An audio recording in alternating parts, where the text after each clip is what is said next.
오늘 본문의 사건은 우리 모두 너무나 잘 알고 있는 시내산 앞에서 이스라엘 백성들이 금송아지 우상을 만들었던 이야기입니다. 저는 이전부터 이 이야기를 대할 때마다 종종 이해하기 힘든 의문이 들곤 했습니다. 왜 이스라엘 백성들이 이 시점에서 금송아지 우상을 만들었을까? 무엇이 그들로 하여금 이 시점에서 이토록이나 무모하고 어이없는, 한마디로 어리석고 배은망덕한 행동을 하게 했을까? 제가 방금 이 시점이라고 계속 말씀드린 것은 좀 앞선 몇 달 동안 그들이 경험한 하나님의 은혜가 상상을 초월할 정도로 너무나 강력한 기적들이었기 때문입니다. 이스라엘이 신정국가를 이루어가는 출애굽 역사에서 몇몇 사건들에 대해서는 하나님께서 후손들에게 대대로 전하라는 명령을 하십니다. 그런 기적들은 의미 면에서나 기적의 크기 면에서나 재현이 될 수 있는 그런 종류가 아니기 때문입니다. 그래서 직접 경험하지 못한 후손들에게도 이 사건들에 대해서는 계속 전하라는 것이죠. 그럼 대략 5개월이라는 짧은 기간 안에 지금까지 얼마나 엄청난 사건들이 일어났습니까? 대표적으로 유월절 사건이 그렇죠. 애굽의 모든 장자들이 다 죽임을 당할 때 여호와께 속한 자들만 구원을 받은 이 사건은 절기로 매년마다 지키며 그 의미를 후손들에게 전하도록 하나님이 명령을 하셨습니다. 그게 유월절 절기죠. 그럼 바로 직후에 있었던 홍해 사건은 모세와 이스라엘 백성들이 지어 불렀던 찬양으로 그의 후손들에게 계속 전해졌었고요. 그리고 대략 1개월 후에 매일 200~300만 명을 먹이신 만나 사건은 항아리에 한 오매를 담아서 보존하여서 후손들에게 증거로 삼게 하셨습니다. 그리고 그로부터 또 대략 2달 후에 시내산에 이르렀을 때는 그때까지와도 비교할 수 없는 정도의 큰 기적을 경험하였는데 곧 하나님의 음성을 직접 듣는 것이었죠. 그럼 지난주 우리가 자세히 살펴보았지만 그때 이스라엘 백성들이 시내산 위에 빽빽한 구름 가운데 천둥과 번개와 큰 나팔 소리와 함께 강림하시는 여호와의 현현을 경험하였고요. 더 나아가 산이 불타는 가운데 그럼 흑암 속에서 나오는 소리를 통해 마치 모세가 처음 하나님을 대면할 때 그 떨기나무가 불에 탔지만 제로 꺼지지 아니하고 계속 타는 것처럼 산이 불에 탔는데 꺼지지는 않고 계속 그 형태는 보존되는 대로 계속 불에 타는 가운데 흑암에서 나오는 소리를 통해 하나님께서 그들에게 직접 말씀하시는 것을 들었었습니다. 그때 여호와의 음성과 함께 나오는 그 불에 모두가 죽을 것 같은 두려움을 느껴서 그분의 음성을 직접 듣는 것을 그들이 포기하고 앞으로는 모세를 통해 전달해 달라고 할 정도로 그 경험이 너무나 강렬하지 않았습니까? 여러분, 이 정도로 두렵고 엄청난 경험을 이 기적을 경험한 뒤에 곧바로 일어난 사건이 바로 오늘 본문의 금송아지 우상 사건입니다. 신명기 4장에 의하면 하나님께서 이 시내산 사건을 그들 평생에 잊지 말고 또한 그들의 후손들에게 전하라고 명령하실 정도로 여호와의 강림을 목격하고 그 음성을 들은 사건은 그 무엇과도 비교할 수 없는 기적 중에 가장 놀라운 기적이었습니다. 그런데도 무엇이 부족해서 곧바로 금송아지 우상을 그들이 만들었을까요? 더더군다나 이해할 수 없는, 정말로 이해할 수 없는 대목은요, 그들이 방금 전에 두려움 가운데서 들었던 여호와의 그 음성의 내용은 다름 아닌 십계명이었습니다. 그들이 그 두려움 가운데 십계명을 듣고 그 다음 일어난 사건이 금송아지 우상 사건이에요. 그럼 십계명의 첫 번째 계명이 뭡니까? 나 외에는 다른 신을 두지 말라라는 것을. 그럼 그 두려움 큰 불 가운데서 분명히 되지 않았습니까? 그런데 그들이 오늘 본문 1절에서 요구하는 것이 무엇입니까? 우리를 위하여 우리를 인도할 신을 만들어 달라는 거예요. 너무나 어이가 없지요. 여러분, 여기서 신에 해당하는 히브리어 단어가 여러분도 모두 잘 아시는 단어인데 엘로힘이라는 단어입니다. 우리말 성경에 가장 많이 나오는 단어가 하나님이죠. 그러면 하나님이라고 번역된 히브리어에 하나님이라고 우리말로 번역된 대부분의 히브리어 단어가 이 엘로힘입니다. 그래서 이게 지금 우리에게 하나님을 만들어 달라는 뜻도 될 수 있고요. 여호와 말고 다른 신들을 만들어 달라는 뜻도 될 수 있습니다. 왜냐하면 이 엘로힘이라는 히브리어 단어는 그 낱말 자체의 뜻으로 보자면 이게요, 이 신을 뜻하는 단어가 엘인데 그냥 신, 엘의 복수 형태가 바로 엘로힘이기 때문에 이게 그냥 단순히 글자 그대로의 뜻으로 하면 신들이라고도 번역이 될 수 있기 때문입니다. 더군다나 우리를 인도할 신이라고 할 때 이 신을 꾸미는 이 인도하다, 우리를 인도할 신이니까요. 이 인도하다라는 동사는 참 재밌게도 주어가 복수일 때 쓰이는 동사의 형태로 되어 있습니다. 우리는 주어가 복수이든 단수이든 뒤에 동사가 같은데 히브리어나 헬라어는 그 동사의 형태가 다르게 되어 있습니다. 그래서 그 동사가 어떤 형태에 따라서 이 지금 그 주어가 단수인지 복수인지 알 수가 있어요. 참 흥미롭게도 이 인도하다라는 이 동사는 복수 형태, 주어가 복수일 때 쓰이는 형태로 되어 있다. 그러니까 지금 이들이 여호와 말고 우리를 인도해 줄 진짜 다른 신들을 만들어 달라라는 의미가 내포되어 있는 것입니다. 그래서 우리말 성경에도요, 방금 전에 말씀드린 대로 히브리어로 엘로힘이라고 하는 것은 대부분 다 하나님이라고 번역하였는데 여기에서만큼은 엘로힘을 그냥 신이라고 번역해 놓은 거예요. 지금 이스라엘 백성들이 우리를 위해 엘로힘을 만들어 달라. 그 뜻은 너무나 분명하게 하나님 아닌 다른 신이기 때문에 우리나라 말에도 신이라고 번역을 해 놓은 것입니다. 이때 이스라엘 백성들이 보다 적극적으로 거역한 계명은 바로 두 번째 계명이었는데요. 이 역시 그들이 방금 전에 그 두려운 큰 불 가운데서 직접 그분의 음성으로 들은 계명이었죠. 이 계명에서 뭐라고 말씀하셨습니까? 너를 위하여 새긴 우상, 즉 새겨서 만든 우상을 만들지 말고 또 위로 하늘에 있는 것이나 아래로 땅에 있는 것이나 땅 아래 물속에 있는 것에 어떤 형상도 만들지 말며 그것들에게 절하지 말며 그것들을 섬기지 말라. 이게 이 계명입니다. 출애굽기 20장 5절에 의하면 특별히 이 계명에 대해서는 하나님께서 추가적으로 덧붙이시는 말씀이 있습니다. 그만큼 주의하라는 것이겠죠. 이 계명을요. 뭐라고 덧붙이십니까? 내 하나님 여호와는 질투하는 하나님인즉 나를 미워하는 자의 죄를 갚되 아버지로부터 아들에게로 3, 4대까지 이르게 하거니와 나를 사랑하고 내 계명을 지키는 자에게는 1000대까지 은혜를 베푸느니라. 이 질투라는 다소 낯설게 느껴지는 하나님의 속성이 이 계명에 덧붙여져 있다는 걸 가볍게 보아서는 안 되는 것입니다. 그만큼 하나님께서 그분의 백성들에게 특별히 주의시키는 게 바로 이 계명이라는 거. 나를 미워하는 자의 죄를 갚되 아버지에게서 아들께서 3, 4대 이르도록 나를 미워하는 자의 죄를 갚겠다라고 하는 것이 무슨 계명에 덧붙여진 겁니까? 우상을 만들지 말라라는 계명. 우상을 만드는 것은 곧 나를 미워하는 것에 대한 나는 그렇게 받아들이겠다라는 굉장히 하나님께서 주의시키는 게 바로 하나님의 백성들에게 이 계명이라는 것입니다. 우리가 흔히들 1계명과 2계명을 아주 비슷한 계명으로 혼돈할 때가 많은데 이 두 계명은 분명하게 구분이 됩니다.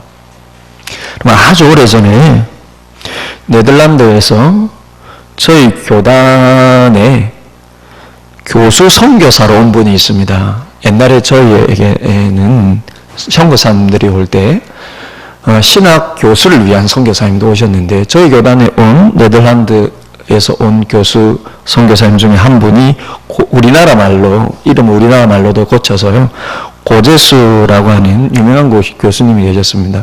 우리 앞세대 선배 목사님들은 다 이분에게서 신학을 공부를 했습니다. 이분의 십계명 강의를 제가 책으로 본 적이 있는데요. 이분이 이 두 계명을 이렇게 아주 쉽게 구분을 하고 있는 것을 보았습니다. 1계명은 하나님 외에 다른 신의 우상을 두지 말라라는 것이고 2계명은 하나님을 우상으로 만들어서 하나님 우상을 섬기지 말라는 것입니다. 종합하면 성경이 말하는 우상에는 두 가지가 있다라는 거예요. 하나는 다른 신의 우상이고요. 다른 하나는 하나님 우상이라는 겁니다. 하나님 우상이에요.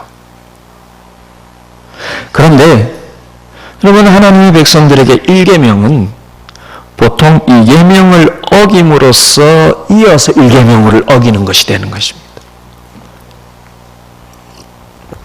이게 무슨 말이냐면요, 자기는 여호와, 자기는 하나님을 섬기는데 하나님의 입장에서 보면 우상을 섬기고 있고, 그래서 결론적으로 보면 신은 다른 신을 만들어서 섬기고 있다는 거예요. 자기는 이게 하나님이라고 믿는데 하나님 입장에서 보면 우상을 만들어서 하나님이라고 이름하는 것뿐인, 그래서 결론적으로 1계명, 2계명을 다 어기고 있다라는 거예요.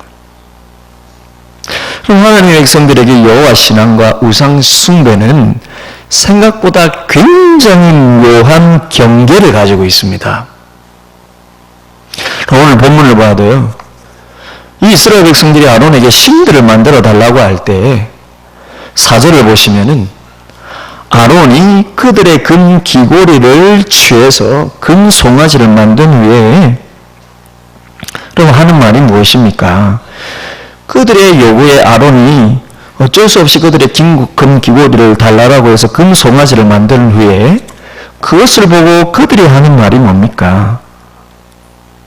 이스라엘아, 이는 너희를 애굽 땅에서 인도하여 낸 너희의 신이로다, 그렇게 말합니다. 여기서 지금 신이라고 번역된 단어 역시 엘로힘이에요. 이스라엘 백성들이 신들을 만들어 달라, 그게 꼭 보면 다른 신을 만들어 달라, 그래서 우리말도 신이라고 번역하였는데요. 근데 아론이 어쩔 수 없이 그들에게 신을 딱 만들어 놓고 보니까 그들이 하는 말이 뭐냐면 이게 우리를 출애굽시킨 신이다, 이렇게 표현을 하는 것입니다. 그럼 학자들마다 아까 언급한 대로 이 엘로힘이 하나님을 지칭하느냐 아니면 다른 신을 의미하느냐로 의견이 분분한데, 제가 원문을 보면 묵상할 때 이게 두 가지를 모두 포함하는 아주 묘한 경계를 가지고 있다는 것입니다. 즉 아론이 이들의 강력한 요구에 굴복해 우상을 만들면서 그것을 여호와로 대체시키고 있는 것입니다. 그래서 우리를 인도할 신을 만들어 달라는 요구에 아론이 금송아지를 만들어서 방금 말씀드린 것처럼 그들이 이것이 우리를 인도해낸 신이라고 말을 하고요. 그래서 놀라운 것은 다음 5절에 보시면 이게 분명히 표현이 됩니다.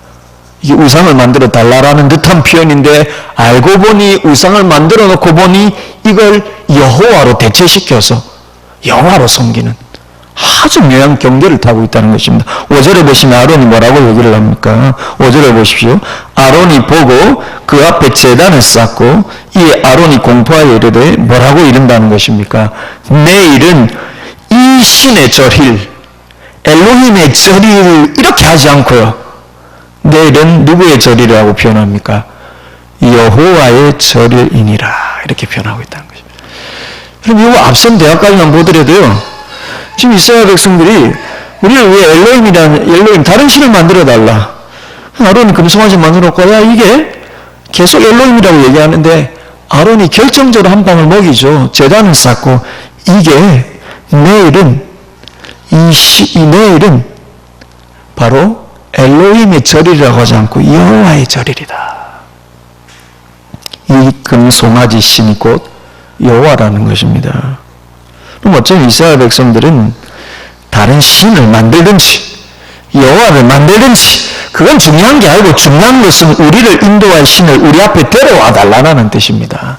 이게 여호와인지 다른 신인지 그거 중요한 게 아니라, 중요한 거는 여기서 우리를 인도해서 적각꿀이 흐르는 땅으로 인도할 신을 우리 앞에 데리고 와라, 이 뜻이죠. 그게 어떤 신이든 중요한 게 아니고, 중요한 건 우리를 적각꿀이 흐르는 땅으로 인도할 신을 우리 눈앞에 갖다 와가지고 와달라, 이 말입니다. 이에 여호와를 버릴 수 없는 아론의 소극적인 마음이 더해져서 아주 절묘하게 여호와를 우상으로 만들고, 다른 말로 하면 그 우상 안에 여호와를 담아버리는 것입니다. 그래서 여러분 신명기 4절을 보게 되면은 40년 후에 모세가 하나님의 음성으로 직접 십계명을 들었던 이 시내산 이때의 사건을 회상을 하면서요, 신명기 4장을 보면 반복적으로 강조하는 이례적인 말이 있습니다.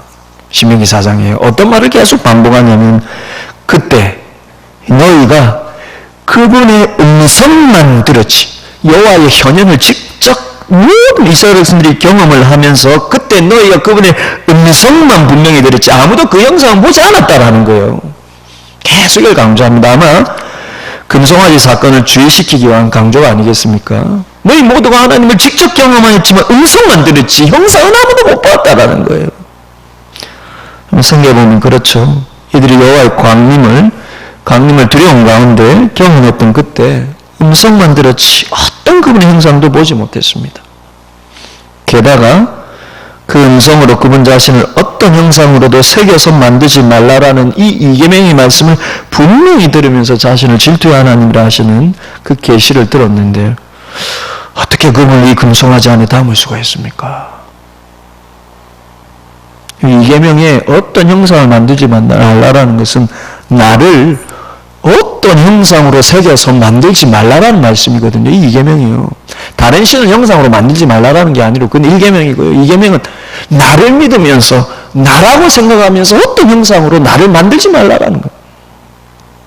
그걸 방금 들었는데 어떻게 그 금송아지 안에 담을 수가 있습니까? 더더군다나 이때가 어떤 시점이냐면은 지난주에 설명드렸듯이 십계명을 들은 사건 후에 출애굽기 24장을 보면 십계명을 그들이 하나님의 음성으로 직접 듣고 난 뒤에 출애굽기 24장으로 놓으면 그들이 하나님과 언약을 맺습니다. 그 언약의 의미는 여호와는 그들의 하나님이 되고 그들은 여호와의 백성이 되는, 한마디로 하나님과 이스라엘 백성들 사이의 영적인 결혼관계 속으로 들어간 것입니다. 그 직후에 이 사건이 일어났으니 이건 일종의 말하자면요, 결혼하자마자 집을 나가서 남의 남자와 동거한 것과 같은 의미예요. 영적으로 보면 도무지 이해가 안 가죠.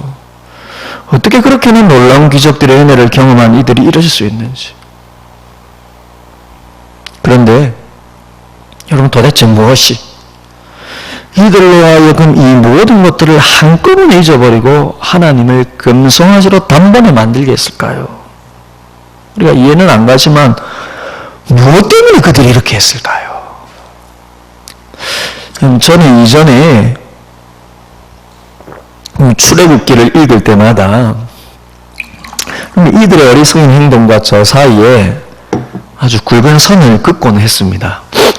그래서 나라면 절대 그러지 않았을 거라나니 나라면 도무지 그럴 수가 없었을 거라는 생각을 아주 쉽게 했었습니다. 저뿐 아니라 이런 모두가 동일한 생각이지 않을까 싶은데, 이스라엘이 참 배은망덕하다는 생각 때문이기도 하겠지만, 성경을 읽을 때 답답하죠. 참 배은망덕하다는 생각 때문이기도 하겠지만 아마 어느 누구라도 지금의 우리라면 아무도 금송아지 같은 우상을 만들어서 하나님이라고 예배하지는 않기 때문일 것입니다.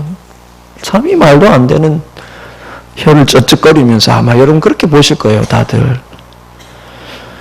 비록 그들처럼 물이 떨어지고 양식이 떨어지는 극한 상황이 와도 지금 누가 하나님을 어떤 형상으로 만들어 섬기겠습니까? 그런데 언제부턴가요?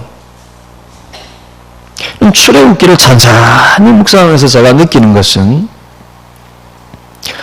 어쩜 나 역시 다르지 않았을 거라는 생각이 어느 순간부터 좀 드는 것입니다. 그럼 지금의 내가 아니라 당시 이스라엘 백성의 상황 속에 들어가서 나도 그들 중에 한 명이라면 과연 나는 어땠을까라는 생각을 해보면 이들이 왜 금송아지를 만들었나라는 질문이 전혀 낯설고 새롭게 다가오지 않는 것입니다. 생각해보면 시대와 문화가, 특별히 종교에 대한 문화가 달라서일 뿐이죠. 그들의 시대와 문화 속에서 금송아지를 만들어서 표현할 수밖에 없었던 그들 마음속의 어떤 불안과 그 불안에 대한 그들의 반응을 살펴보면 실은 지금 우리도 비슷할 수 있다는 것이 느껴집니다. 즉, 당시의 정황 속에서 금송아지를 만든 그들의 내면적인 심리를 보게 되면요, 이게 우리와 그다지 다르지 않을 수 있다는 거예요. 그러면 다시 질문을 던져서요. 그 놀라운 일들을 경험한 직후임에도 불구하고 그들이 금송아지 우상을 만든 이유가 무엇일까요? 진짜 이유가 무엇일까요? 이 이유를 유추해보려면요, 당시 정황을 좀 세밀하게 살펴보아야 합니다. 본문 1절을 보시기를 바랍니다. 본문 1절을 보시면요, 모세가 시내산에 가서요, 내려오니 더딤을 보고 백성들이 모여서 아론에게 자신들을 인도할 신을 만들어 달라고 요구를 합니다. 그러면서 하는 말이, 이 모세 곧 우리를 애굽 땅에서 인도하여 낸 사람은 어찌 되었는지 알지 못함이니라. 이게 이 모든 사건의 중요한 배경이 되는 것입니다. 지금 모세는 시내산에 들어가 있습니다. 이때 정황을 대략적으로 재현해 보면요, 이스라엘 백성들이 상기슭, 시내산 기슭 경계에서 불 가운데 말씀하시는 여호와의 음성으로 십계명을 들었을 때, 그때는 모세도 함께 있었습니다. 그리고 난 후에 모세가 산으로 들어가서 하나님의 지시를 받고 내려와서 그들이 하나님과 언약을 맺지 않습니까? 지난주 살펴본 바에 의하면 출애굽기 24장 12절에서요, 이 직후에 하나님께서 모세를 다시 산으로 부르십니다. 얼마 전에 들었던 십계명을 이 두 돌판에 새겨주시기 위해서 다시 모세를 불러요. 모세와 함께 십계명을 들려주시고요, 그러고 난 다음에 모세에게, 하나님 우리에게 직접 말씀하지 말고 당신을 통해서 대신 들려주십시오, 이렇게 요구를 하고 난 뒤에 모세가 다시 산에 가서 하나님의 지시를 받고 내려와서 언약을 맺지 않습니까? 그리고 하나님이 그 언약에 대한 증서로, 마치 봄 들면 봄 증서처럼요, 결혼하면 결혼 증서처럼요, 그럼 그 언약의 증서를, 이 십계명을 두 돌판에 새겨서 하나님으로부터 받기 위해서 하나님이 다시 부르십니다, 산으로. 그리고 들어가서 얼마를 지내냐면 40일을 지내게 됩니다. 그럼 앞전까지만 해도 모세가 백성들을 두고 시내산을 몇 번 들락날락 했을 때 매번 40일이나 걸렸다는 기록이 없어요. 그럼 생각해보면 듣고 내려와서 백성들에게 전하고, 모세가 듣고 내려와서 백성들에게 전하고, 그러니 40일이나 걸릴 이유가 없었겠죠. 저는 성지순례를 안 가봤는데 지금 시내산이라고 추정되는 곳에 가면, 이런 성지순례 갔다 온 분들 얘기를 들으면 그 산이 생각보다 그렇게 높은 산이 아니래요. 우리 저기 한라산처럼 백두산처럼 그런 높은 산이 아니래요. 그런데 40일이나 걸릴 이유가 없겠죠. 그런데 아마 어쩜 모세가 돌판을 받기 위해 이번에도 시내산에 올라갈 때도 40일이나 되는 시간이 걸리리라고는 예상하지 못했을 것이고요.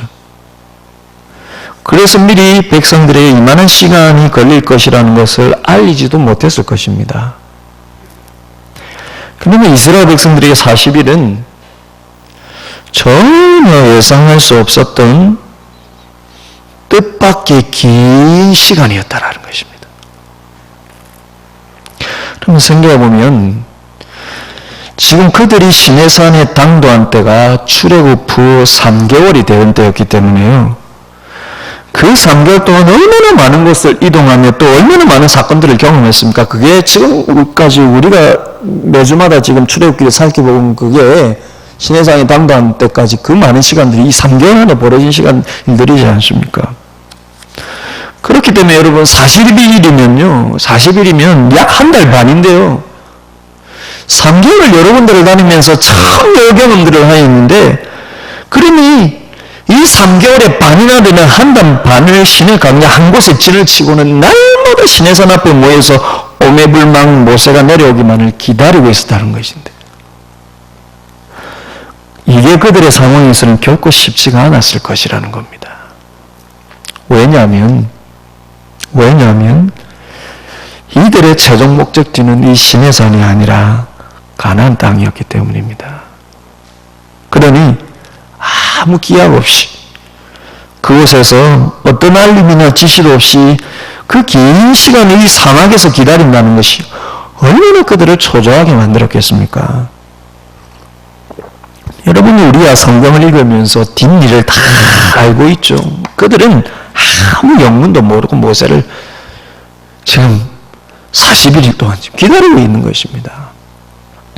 더더군다나 그들의 마음을 조급하게 만들고 불안하게 만든 것은요, 혹시 모세가 불타는 산에 들어가서 불타 죽었는 것은 아닌가, 충분히 그 추측을 했을 것입니다. 그럼 생각해보면 시내 산은 여전히 불타고 있었을 거예요. 왜냐하면 여호와는 여전히 그곳에 강림해서 모세와 대면하고 있었으니까요. 그 불이 그들을 덮칠 것 같이 느껴졌던 것처럼 모세도 그곳에 들어가서 결국은 타 죽었을 거라는 결론에 그들이 이르렀는지도 모릅니다. 그런데 그 모세는 얼마 전에 그들이 하나님의 음성을 직접 들을 때 죽을 것 같은 두려움으로 인해서 하나님의 음성을 대신 듣고 전해달라고 했던 중재자로 세웠던 사람이지 않습니까? 그러니 모세가 죽었다는 것은요, 그들에게 하나님의 지시와 인도를 가르쳐줄 중보자가 사라졌다는 의미입니다. 그럼 얼마나 불안한 마음에 온갖 생각이 다 들었겠습니까? 얼마나 불안한 마음이 들었겠습니까? 우리는 그냥 여기 광야에서 미아가 되는 건 아닌가? 모세가 없는데 그럼 우리가 더 이상 하나님의 지시와 인도를 받을 수 없다는 말인가? 그렇다면 모세와 함께 하나님도 우리에게서 사라지신 건 아닌가? 그럼 이제 우리는 어떻게 되는가? 이미 애굽에서는 나왔고 가나안으로는 못 들어가면 우리가 어떻게 되는가? 우리를 인도해 내줄 중재가 없고 신도 없다면 우리가 여기 이 사막에서 여전히 이렇게만 죽치고 있어야 하는가? 이 40일 동안 별의별 생각이 다 들었을 것입니다. 그래서 그들이 고안에는 대안이 무엇일까요? 이 불안한 마음이 이 긴 시간 동안 이 불안한 마음이 겹치면서요. 그래서 그들이 고안에는 대안이 무엇이겠습니까? 바로 새로운 중재자를 세우는 것입니다. 모세가 없으니까요. 그럼 그게 누구일까요? 그게 바로 아론입니다. 그는 늘 모세와 함께 있었고, 그리고 아론은 모세의 대변자였거든요. 얼마 전에는 모세와 더불어서 시내산에도 올라가본 경험이 있던 자이지 않습니까? 여러분, 이게 아주 기막힌 타이밍이에요. 이게 아주 기가 막힌 타이밍입니다. 아무리 큰 은혜를 받은 경험이라 해도요, 그 뒤에 오는 상대적으로 긴 하나님의 침묵은 그만큼 별의별 생각을 다 들게 만드는 것입니다. 우리도 마찬가지입니다. 기적의 경험이 크면 클수록 오히려 더 할 수 있습니다. 큰 기적이나 큰 기도 응답을 경험할 때 우리가 느끼는 공통적인 게 무엇입니까? 큰 기적과 큰 기도 응답을 여러분 경험할 때 우리가 느끼는 게 이거지 않습니까? 하나님은 내 편이시네. 하나님은 굉장히 친밀하게 나와 함께 하시며 나의 간구를 다 듣고 계시네. 할렐루야. 마치 하나님은 자기만의 하나님인 것처럼 그렇게 하나님의 은혜에 깊이 느끼면서 하나님과 얼마나 친밀함을 느낍니까? 그런데 그런 직후에 오는 그분의 긴 침묵은 어떻게 우리를 당황하게 만듭니까? 그때 그 기적이 내 착각이었나? 혹시 그 기도 응답이 우연은 아니었을까? 그때 내가 괜히 하나님의 응답이 하나님의 음성이라고 착각한 것은 아니겠을까? 이게 뭐 헷갈리는 것입니다. 이스라엘 백성들의 상황 속으로 들어가 보십시오. 이대로 모세만을 바라보고 이 사막을 죽치고 있는 게 맞는가? 그는 틀림없이 죽은 것 같은데, 그래서 뭔가 새로운 결정을 내려야 하고 이렇게 시간은 무의미하게 흘러만 가는데 무엇을 선택하고 어디로 가야 할지 하나님은 여전히 침묵하고 어떤 지시도 보여주지 않으시니 그들의 마음이 점점 조급해지는 것입니다. 여러분, 사람이 그렇죠. 사람이 그렇습니다. 조급해지면요, 영적인 분별력을 잃어버립니다. 영적인 분별력을 잃으면요, 생각의 방향을 잃어버리게 되어 있습니다. 그러면 생각의 방향을 잃으면 어떻게 될까요?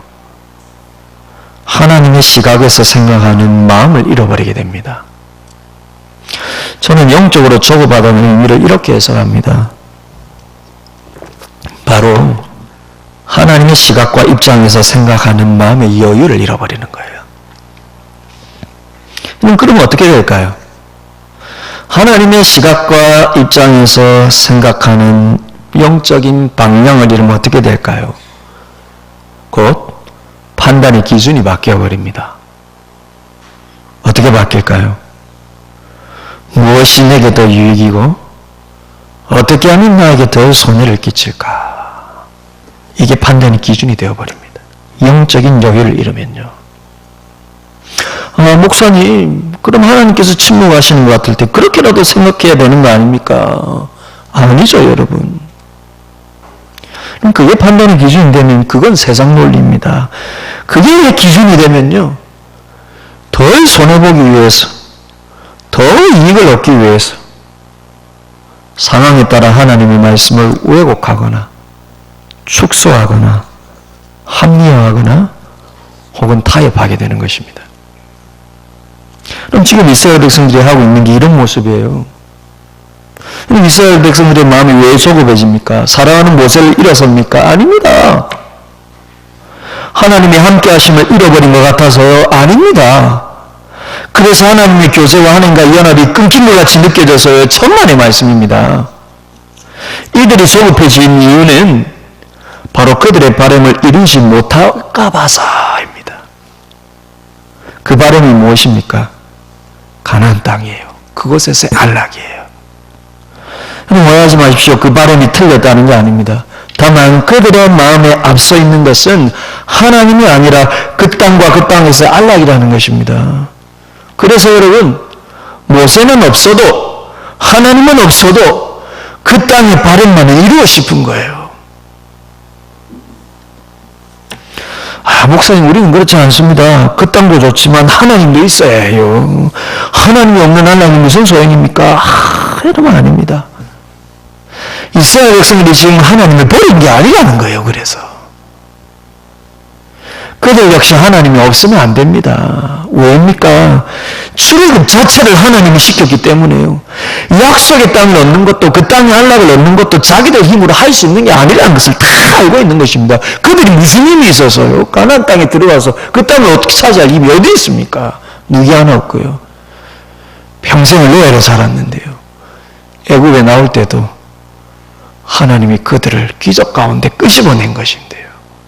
하나님이 없으면 안 된다는 걸 그들도 잘 알고 있습니다. 그래서 여러분, 하나님이 침묵하고 계신 것 같을 때 그들이 하나님을 포기하는 게 아니에요. 그들의 입장에서는 하나님을 포기하는 게 아닙니다. 다만 하나님을 억지로 만들고 있다는 것입니다.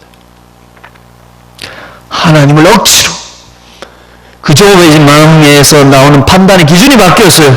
자신의 이익을 위한 수단으로 억지로 자기를 마음대로 만들고 있다는 것입니다. 그게 바로 금송아지입니다. 왜 그들이 여호와를 애굽에서 늘 보아왔던 이 금송아지 우상 안에 담았겠습니까? 애굽인들은 신을 자신들의 뜻대로 소유를 하고 있었기 때문입니다. 그럼 자신들에게 까다로운 요구는 없고요. 방금 십계명 들려주신 것처럼 애굽인들은 그 신들을 섬길 때 그런 까다로운 요구는 없으면서도 자신들의 소원과 욕구는 채워주는 신으로 그들이 그렇게 믿으면서 더 중요한 건 자기 눈앞에 늘 있다라는 거예요. 그 송아지 안에요. 그게 부러워 보였기 때문입니다. 그래서 이스라엘 백성들에게 늘 부러웠던 이 욕구가 하나님이 침묵하고 계시다고 느낄 때마다 튀어나오는 거예요. 이 신에 대한 욕구가요. 물이 부족했을 때 튀어나오고요. 양식이 떨어져 갈 때도 튀어나오고요. 그들이 한결같이 애굽이 좋았다며 여호와를 원망하는 뜻이 그때 무엇이겠습니까? 이 여호와를 자기들 손에 넣어 조종하고 싶은 욕구가 튀어나오는 것입니다. 그런데 이번에는 40일이나 되는 긴 침묵이라는 것입니다. 물이 떨어질 때, 양식이 떨어질 때, 그때는 애굽에 있었던 것이 더 좋았겠다라고 불평할 때마다 하나님께서 곧바로 물 주시고 양식 주셨는데 이번에는 40일이나 되는 긴 침묵이었다라는 거예요. 그러니 이전과는 다르게 불평과 원망을 넘어서 행동으로 튀어나오는 것입니다. 그래서 하나님의 인재를 그들의 방식으로 끌어내리는 것입니다. 여기까지 내놓고 하나님이 없으면 안 되니까요. 하나님 우리 눈앞에 보이게 데리고 와라라는 거예요. 여호와의 인도와 보호하심을 그들이 원하는 때에 그들이 원하는 방법으로 느끼고 싶다라는 것입니다. 그럼 금송아지의 여호와를 담으면 두려운 여호와의 음성, 까다로운 여호와의 율법은 듣지 않으면서도 자신들이 조정 가능한 여호와를 만들 수 있다고 생각하는 것입니다.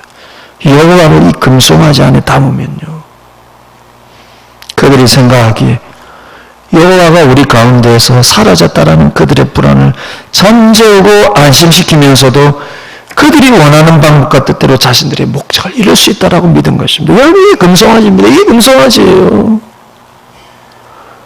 그러니 우리는 금송아지를 만들지 않는다고 어떻게 쉽게 장담할 수가 있겠습니까? 하나님이 침묵하고 계시다라는 불안감이 우리 속에 느껴질 때마다요, 우리도 모르게 하나님을 억지로 끌어내려서요,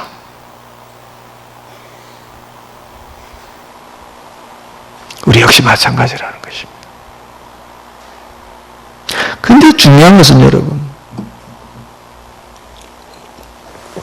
근데 더 중요한 것은 지금 이 기가 막힌 타이밍을 지금 누가 만들고 있는가라는 것입니다. 이 기가 막힌 타이밍을요. 그 엄청난 기적이 하나님의 십계명을 직접 음성으로 듣는 그 더 말할 수 없는 기적 다음에 40일이나 침묵하는 이 긴 타이밍을 누가 만들고 있습니까? 하나님이시죠. 여러분들이 하나님을 그렇게 생생하게 체험하고도 긴 침묵 속에 들어갈 때 그 침묵의 시간을 누가 만들고 계십니까? 하나님이 만들고 계시다는 것입니다. 왜입니까? 여러분들을 넘어지게 하기 위해서입니까? 아닙니다. 확인하고 싶어서입니다. 그리고 보여주고 싶어서요. 모세가 시내산에서 십계명 돌판을 봤는데 왜 40일이나 금식하며 기다리게 했을까요? 왜 40일이나 긴 시간을 그렇게 금식하며 모세로 하여금 기다리게 했을까요? 그럼 그에게는 그의 영적인 충만을 위해서겠지만 이 이스라엘 백성들 입장에서는 하나님이 그들에게 확인하고 싶은 게 있다는 것입니다. 그럼 델리치라고 하는 아주 유명한 구약 신학자가 있는데, 이 델리치에 제가 주석을 보면서 참 공감을 했는데, 이분이 이렇게 이 상황을 해석하고 있습니다. 이 40일의 의미가 여호와와 그의 종 모세에 대한 신뢰가 어느 정도인지를 하나님이 시험하고자 하셨다는 것입니다. 여러분, 기적의 경험과 하나님에 대한 신뢰는 다른 문제예요. 기적을 많이, 큰 기적을 경험했다는 것과 내가 하나님을 신뢰하는 것은 다른 문제입니다. 하나님은 은혜를 베푸신 뒤에 종종 그분에 대한 신뢰를 역설적인 상황 속에서 묻는 분이십니다. 그래서 그들의 마음과 생각의 초점을 그들의 욕구에서 그분 자신에게로 계속 옮기기를 원하십니다. 우리가 하나님을 경험할 때마다요, 하나님은 내 뜻대로 움직일 수 있다라는 그런 생각들이 우리 마음속에 얼마나 우리의 타락한 마음속에 여러분 듭니까? 오늘도 마찬가지입니다. 큰 기적을, 큰 기도 응답을, 큰 영적인 현상을 체험한 사람들의 마음속에 종종 들어있는 생각이 뭡니까? 하나님은 내가 원하는 대로 응답해 주시는 분이시야. 이건 그게 하나님에 대한 신뢰의 표현이 아니에요. 그래서 하나님은 종종 우리에게 큰 은혜를 끼치고 난 뒤에 긴 침묵을 하시는 것처럼 보일 수 있다는 것입니다. 그럼 몇 해 전에 저희 성인이 연화 때문에 마음이 한참 무겁고 힘들 때였는데요.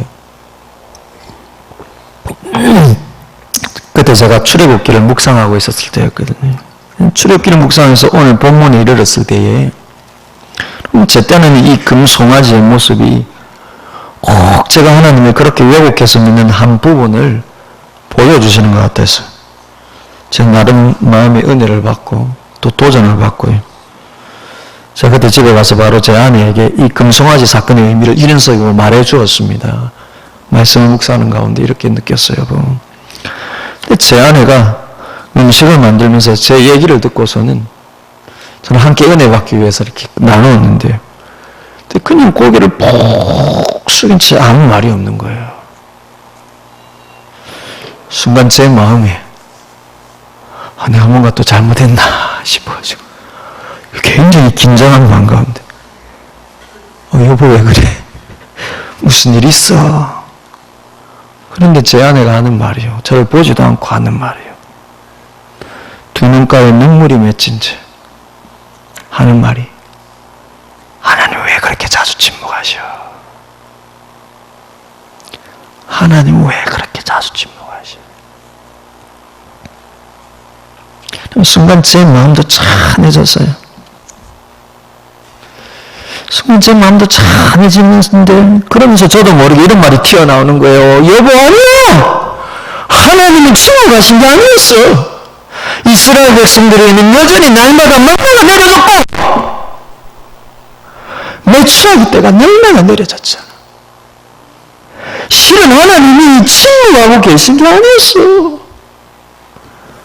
순간 저도 모르게 막 울컥하는 마음에 목소리가 막 점점 커지는데 그게 제 아내를 향한 말이 아니라 마치 하나님께서 제게 말씀하시는 것 같이 느껴질 정도로 망치로 제 머리를 꽉 치는 것 같은. 제가 거기까지는 묵상을 못했는데요. 제 묵상을 나누다가 그 아내의 말에 대해서 제가 하는 말이 저도 모르게 하나님이 저에게 그 순간에 들려주시는 말씀처럼 제 망치로 제 머리를 치시는 것 같은데 그런데 그러면서 제 마음속에 이스라엘 백성들을 향한 하나님의 향변이 한 번에 들리는 것입니다. 나는 여전히 너희에게 만나고 나 자신의 영광과 인재를 너희에게 비춰주고 있어. 나는 여전히 모세를 통해 지팡이로 갈라놓은 바위 틈에 강물을 흘러내리고 있었고 나는 여전히 시내산이 40일이나 되도록 타는데도 꺼지지 않는 40일이나 불이 타는데도 시내산이 멀쩡한 그 모습 속에 내가 너희와 함께 있다는 걸 계속 보여주고 있었다는 거예요. 여러분 이스라엘 백성들의 욕구가 너무나 크고 앞서서 하나님이 침묵하거나 사라지신 것처럼 느껴졌을 뿐이죠. 하나님은 여전히 그들과 함께 하시는 것을 너무나 분명하고 수많은 증거들 속에 보여주고 있었다는 것입니다. 더 놀라운 것은요. 그 40일 동안 그냥 모세를 기다린 게 하신 게 아닙니다.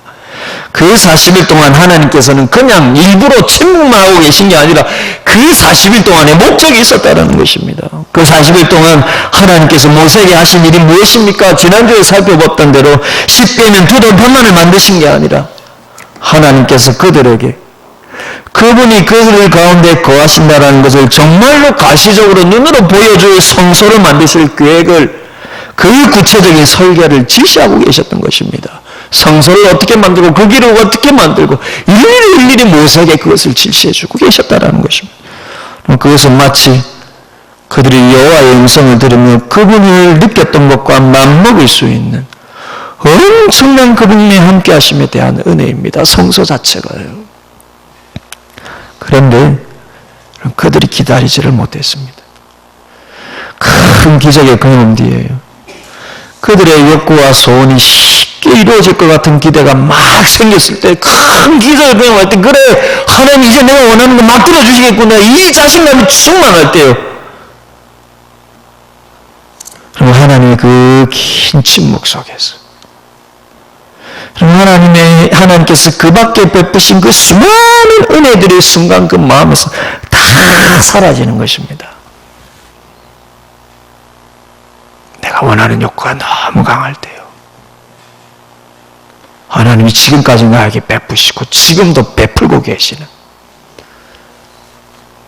그게 더 이상 은혜로 안 다가오고 하나님이 살아계심에 대한 증거로 안 다가오고 여러분 내 욕구가 하나님이 마치 사라지고 침묵하고 나를 저주한 것처럼 그렇게 느끼게 만들다는 것입니다. 여러분 마음이 초조해지면요 하나님이 나에게 침묵해 보이는 것처럼 느껴집니다. 기도해도 예배해도 자신이 그 원하는 그 간절한 하나가 지금 당장 이루어지지 않으면 하나님이 그 은혜들을 다 마치 거둬가신 것처럼 느껴지고, 그렇게 불안해지면 자꾸 하나님을 자기 뜻대로 이해하고 싶은 것입니다. 하나님을 자신의 생각대로 조정하고 싶은 것. 그럼 그게 금송아지입니다. 사랑하는 여러분, 하나님께서 침묵하고 계신 것 같이 느껴질 때는 그냥 그 긴 시간의 의미가 무엇인지를 물어보시고, 마음속에 너무 깊이 집중되어 있는 여러분의 소원을 잠시 내려놓으십시오. 그러면요, 그 밖에 수많은 은혜들, 하나님이 나와 함께 하시고 내 삶을 인도하심을 보여주는 수많은 증거들이 실은 있는 것이 그때 비로소 보일 것입니다. 그 기다림이 힘이 될 수는 있지만, 그분이 여전히 나와 함께 하신다는 그 증거들에 집중하여서 감사하게 되면 넉넉히 여러분들의 상황을 이길 수 있습니다. 금송아지 안 만들어도요, 그분의 방법대로, 그리고 그분의 인도하심대로 그분이 나와 함께 하심을 넉넉히 느낄 수 있고요, 시간이 길면 길수록 그만한 이유가 있으시겠지라고 하는 신뢰가 생기는 것입니다. 성도 여러분, 이스라엘 백성들이 영적인 조급함을 내려놓았다면요, 그들은 불타는 시내산을 보면서 그것이 그들에게 여호와의 음성을 들려주고 여호와의 인도하심을 보여줄 중보자 모세가 주는 증거가 아니라 실은 여전히 살아서 여호와와 대면하고 있다는 증거로 보였을 거예요. 그 조급함을 내려놓으면요, 왜입니까? 모세가 죽는다는 것은 여호와께서 정말 그들을 버리신다는 뜻이요, 그렇다면 정말 시내산은 말 그대로 다 타서 재만 남았을 것이기 때문입니다. 그러나 그들의 조급함 속에 있는 욕구를 내려놓으면요, 하나님이 여전히 모세를 통해서 자신들의 삶에 인도할 계획을 지금 말씀해 주고 계시다라는 것에 대한 분명한 증거로 보여지지 않습니까? 산은 계속 불타는데요, 그 조그만 산이 40일이나 불타는데요, 나무들이 여전히 나무들마다 멀쩡하게 있는 모습을 보면서,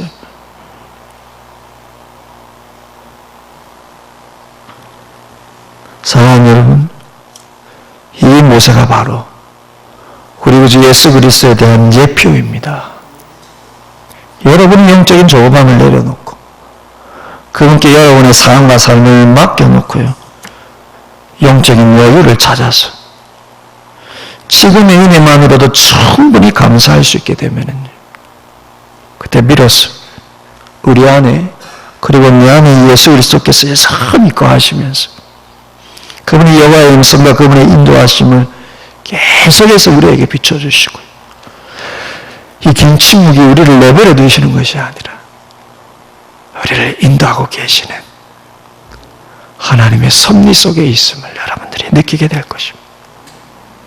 그럼 심지어 이스라엘 백성들이 이 엄청난 죄악에도 불구하고 오늘 말씀 후반절에 보신 대로 이 엄청난 죄악에도 불구하고 오직 모세의 중보로 말미암아 다시 용서함을 받았듯이, 우리가 어떤 잘못으로 하나님을 실망시켰다 할지라도 우리가 여전히 그리스도께로 가면 여호와께서 여전히 그분의 아들 예수 그리스도를 통해서 우리를 용서하시고 우리의 삶을 선하게 이끌어가심에 대한 믿음의 확신을 우리에게 주실 것입니다.